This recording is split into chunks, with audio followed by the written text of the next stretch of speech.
जण म्हणतात की आम्हाला वामकुक्षी गरजेची पडते आणि दिवसा झोपलं नाही तर आम्हाला पूर्ण फ्रेश वाटत नाही. दिवसा झोपणं हे प्लेग वाढवणार आहे. म्हणजे शरीरामध्ये कफ आणि दिवसा झोपल्यानंतर कफ आणि पित्त या दोन गोष्टी वाढतात. तर दिवसा झोपणं हे काही लोकांसाठी योग्य होते आणि काही लोकांना अपत्यकर राहतं. मग ते कोणाला त्रासदायक ठरेल? तर ज्यांना ऍसिडिटीचा त्रास आहे, आम्लपित्त आहे, ज्यांचं दिवसभर बसूनच काम आहे, ठीक आहे, किंवा ज्यांना डायबिटीज आहे, प्रमेहासारखी संप्राप्ती असेल, उरणा झालेला असेल, म्हणजे जखमा असतील, ठीक आहे, अशा लोकांनी जर दिवसा झोपलं तर कफ आणि पित्त ह्या गोष्टी वाढतात आणि शरीरामध्ये क्लेद वाढायला लागतो आणि त्यातनं निर्माण होणारे आजार जे असतात ते जास्त वाढायला लागतात.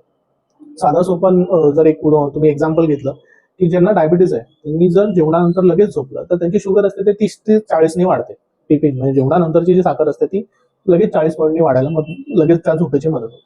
मग त्यामुळे दिवास्वाप हा प्रकृतीनुसार खूप गरजेचा पडतो. मग कोणी करावा तर ज्यांची वात प्रकृती आहे, ग्रीष्म ऋतू असेल म्हणजे उन्हाळा चालू आहे, ऑलरेडी वृक्ष वातावरण असेल, ऊन प्रचंड पडलेलं, अशा वेळेला दिवसा झोपणं चालतं. गर्भिणी आणि बाल यांनी काही अंशी थोड्याफार प्रमाणामध्ये दिवसा विश्रांती घेतली तर चालते.